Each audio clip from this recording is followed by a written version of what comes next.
नमस्कार, मैं छत्तीसगढ़ अखबार के YouTube चैनल इंडिया आजकल के स्टूडियो से सुनील कुमार।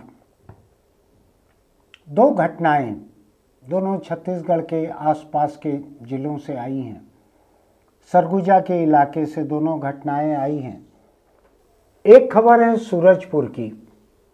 वहाँ एक हंस वाहिनी विद्या मंदिर नाम से जो भी मतलब आप निकाल सकें, वहाँ 4 बरस के एक बच्चे से शिक्षिकाएं किसी बात को लेकर नाराज हो गईं। 4 बरस के बच्चे से उन्होंने एक पेड़ से रस्सी बांधकर इस बच्चे के टी शर्ट को बांध दिया रस्सी से और इसको टांग दिया। 4 बरस के बच्चे को, जो दुनिया के सभ्य और विकसित देश हैं, चाहे वो ईसाई हों, चाहे किसी और धर्म को मानने वाले हों, चाहे धर्म को न मानने वाले हों, वहाँ पर 4 बरस के बच्चे को ऐसा फूल की तरह स्कूल में रखा जाता है। चाहे किसी भी धर्म के लोग हों वहाँ कोई कल्पना नहीं कर सकते कि किसी बच्चे के साथ ऐसा किया जाए कि उसको टांग दें। बच्चा रो रहा है, पड़ोस के किसी छत से किसी ने वीडियो बनाया। अब उसकी जांच कर रही है सरकार, कार्रवाई करेगी उसके ऊपर। जिला शिक्षा अधिकारी कार्रवाई कर रहे हैं, जांच कर रहे हैं। कैसा लगता है हमारे आपके घर का कोई बच्चा रहे 4 बरस का, उसको टी शर्ट से ऐसा टांग दें। टंगा हुआ है, उसकी फ़ोटो दिखाने की कोशिश करेंगे हम, अखबारों में छपी है। ये तो एक बात, छोटी बात हुई। दूसरी बात है, इसके पास का एक दूसरा जिला है जशपुर, सरगुजा में ही आता है ये भी। सरगुजा जिले में एक स्कूल है जहां पर एक निजी ईसाई मिशन स्कूल चलाता है। सरकारी स्कूल नहीं है, कोई ईसाई मिशन स्कूल चलाता है या कोई ईसाई पादरी चलाता है, जो भी हो, ईसाई स्कूल है। वहाँ की 9th क्लास की, 9वीं क्लास की एक लड़की ने अभी खुदकुशी कर ली। एक बिना इजाज़त के लड़कियों का एक हॉस्टल भी ये स्कूल चलाता था, जिसकी इजाज़त नहीं ली हुई थी सरकार से। वहाँ लड़की रहती थी, इसने खुदकुशी कर ली। जब जांच करने पुलिस पहुंची तो इसके पास से इसका लिखा हुआ एक आत्महत्या का एक पत्र मिला, जिसमें इसने लिखा कि स्कूल का प्रिंसिपल, उसका नाम लिखा, स्कूल का प्रिंसिपल इस बच्ची का देह शोषण कर रहा था, उससे थक कर ये खुदकुशी कर रही है। 9वीं क्लास की बच्ची, ईसाई स्कूल, ईसाई प्रिंसिपल, वो समाज जो कई तरह के सेवा के काम भी करते आया है छत्तीसगढ़ में। कभी कुष्ठ आश्रम चलाता था, अनाथ आश्रम चलाता था, स्कूलिंग चलाता था, सेवा भावी माना जाता था जिसके लोगों को। वहाँ का प्रिंसिपल 9वीं क्लास की अपनी छात्रा से उसका देह शोषण कर रहा है। थक के उस बच्ची ने खुदकुशी कर ली। मैं इन दोनों ही घटनाओं को लेके बहुत ही विचलित हूँ। 9वीं की बच्ची भी मेरे हिसाब से फूल की तरह हाथों पे रखने लायक है, गोद में बिठाने लायक है, प्यार करने लायक है। उस बच्ची का देह शोषण कर रहा है प्रिंसिपल, तो स्कूल के बाकी कोई शिक्षक होंगे, वो क्या कर रहे होंगे।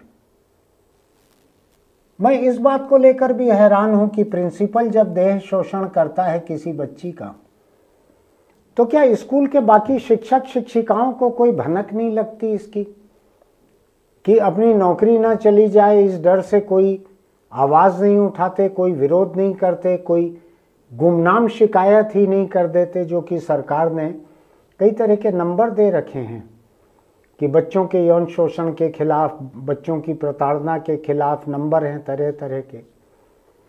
किसी शिक्षक शिक्षिका को ये नहीं सूझा, स्कूल के किसी छोटे कर्मचारी को नहीं सूझा कि कोई बता दे फ़ोन करके कि साहब हमारे यहाँ प्रिंसिपल साहब ऐसा करते हैं बच्चियों से।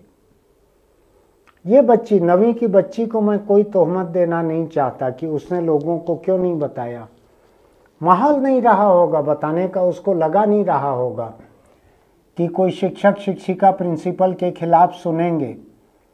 या तो और बच्चियों के साथ भी ऐसा हुआ होगा, या हो सकता है इन बच्चियों ने किसी शिक्षिका को, शिक्षक को बताया हो और उन लोगों ने बात अनसुनी कर दी, अरे फालतू बात करते हो, जैसा कि घरों में लोग अपने बच्चों के साथ करते हैं। अगर वो कहें कि फलाने रिश्तेदार ने उनको ऐसा छुआ है, पड़ोसी ने ऐसा छुआ है, पिताजी के दोस्त ने ऐसा छुआ है, तो घर वाले बच्चों को ही झिड़क देते हैं। एक बड़ी दिक्कत हिंदुस्तान के अधिकांश समाज में ये है कि लोग अपने बच्चों पर भरोसा करने के बजाय अपने पहचान के लोग, रिश्तेदार, पारिवारिक मित्र, उनकी साख और उनके चाल चलन पर ज़्यादा भरोसा करते हैं। ये तो अभी स्कूलों में कहीं कहीं पर गुड टच, बैड टच सिखाया जाने लगा है। सरकारी कर्मचारी जाकर सिखाती हैं गुड टच, बैड टच, तो उसकी वजह से भी कोई मामले सामने आ रहे हैं। लेकिन 9वीं क्लास की लड़की ईसाई स्कूल में प्रिंसिपल के देह शोषण का शिकार होकर खुदकुशी कर ले, क्या कहा जाए। सारे ही स्कूल सरकार के मातहत रहते हैं, सरकार की निगरानी में रहते हैं, सरकार के तरह तरह के नियम चलते हैं, सरकार ही वहाँ के इम्तिहान लेती है। एक तरफ एक कोई हंस वाहिनी जिसमें बच्चे को टांग दिया गया, 4 साल के बच्चे को, ऐसा कई जगह हुआ है। यौन शोषण भी कई जगह हुआ है, बच्चों से हिंसा भी कई जगह हुई है। अभी पिछले ही हफ्ते एक बच्चे से उसका भारी बैग टांगे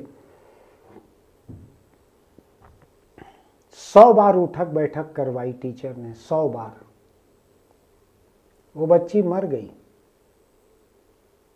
दूसरे प्रदेश की बात है। किस तरह का देश है ये? अपने बच्चों को किस तरह का नागरिक बनाना चाहता है? ये बच्चे बड़े होंगे जिन्होंने अभी यातनाएं सही हैं, यौन शोषण सहा है, ये बड़े होंगे तो इनके ये जख्म जाएंगे नहीं। बदन के जख्म जो हैं वो तो फिर भी मरहम पट्टी वगैरह से टाँके लगाकर चले जाते हैं। बच्चों के दिल दिमाग पे जो जख्म लगते हैं वो जाते नहीं हैं। और ये जख्मी नागरिक जो हैं, इनकी पूरी उत्पादकता देश को कभी नहीं मिल पाती।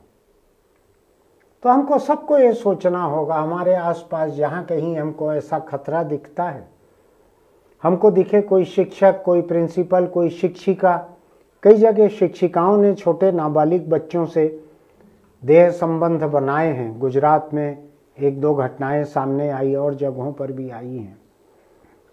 कोई भी रहे, नाबालिग बच्चों से इस तरह की हरकतें हो रही है, या कॉलेज की बालिग छात्राओं से भी अगर प्राध्यापक, खेल प्रशिक्षक, कोई और व्यक्ति इस तरह की हरकत कर रहे हैं, हमको आपको चुप नहीं रहना चाहिए। हमको उसको सही जगह तक खबर करनी चाहिए, चाहे हम गुमनाम खबर करें। एक बार सरकार तक खबर पहुंचती है तो एक संभावना बनती है कि ये रुक सके, क्योंकि कई बार शोषण के शिकार लोग हिम्मत नहीं जुटा पाते कुछ बोलने की, और ये सिलसिला चलते रहता है। जब यौन शोषक को ये लगता है कि उसके एक बार करने पे कुछ नहीं बिगड़ा उसका, तो किसी और के साथ वैसा ही मजा लेने से उसको कोई रोक नहीं सकता, फिर वो बढ़ते चलता है सिलसिला। आपको ध्यान है अभी ओलंपिक में, पिछला ओलंपिक जो हुआ था, उसमें अमेरिका की एक जिम्नास्ट ने आखिरी दौर में आके अपना नाम वापस ले लिया। उसने कहा कि मैं अभी मेंटली फिट नहीं हूँ, और उसने शिकायत की हुई थी जिम्नास्ट कोच को लेकर कि उसने यौन शोषण किया था। बाद में जब उसकी जांच हुई तो दर्जनों लड़कियों के साथ यौन शोषण साबित हुआ, दर्जनों लड़कियों के साथ। तो जब आप पहले यौन शोषण पे किसी को नहीं रोकते हो, दूसरे यौन शोषण पर किसी को नहीं रोकते हो, तो उनकी पहुंच के हर बच्चे को आप खतरे में डालते हो, जिसमें हो सकता है कि आज नहीं तो कल हमारे आपके परिवार के बच्चे भी रहें। तो ये हमारी जिम्मेदारी है पूरी तरह से, जहाँ कहीं हमको ऐसा खतरा दिखता है तो हम सरकार की जानकारी में उसको लेके आए। सबूत नहीं है तो भी हम इतना कहें कि हमको ऐसी आशंका है, आप जांच कर लीजिए। सोच के देखिएगा, अगर आपको लगता है कि मेरी ये बात सही है, मेरी ये सलाह आपको सही है, तो आप हमारे YouTube चैनल इंडिया आजकल को सब्सक्राइब कीजिएगा, लाइक कीजिएगा, नोटिफिकेशन की बटन दबाइएगा, दोस्तों को भी भेजिएगा, उनके आसपास भी ऐसे बच्चे हो सकते हैं। ये 2 स्कूल हैं छत्तीसगढ़ की, सरगुजा इलाके की ही, अलग अलग किस्म की हिंसा हुई है बच्चों के साथ। एक लापरवाही की हिंसा हुई है, दूसरी सबसे खतरनाक हिंसा हुई है उसके देह शोषण की। सरकार को चाहिए कि इन 2 घटनाओं से सबक लेकर पूरे प्रदेश में सारी स्कूलों की जांच करवाए, उन पर निगरानी का इंतजाम करे। हम अगली पीढ़ी को ऐसे बर्बाद नहीं होने दे सकते।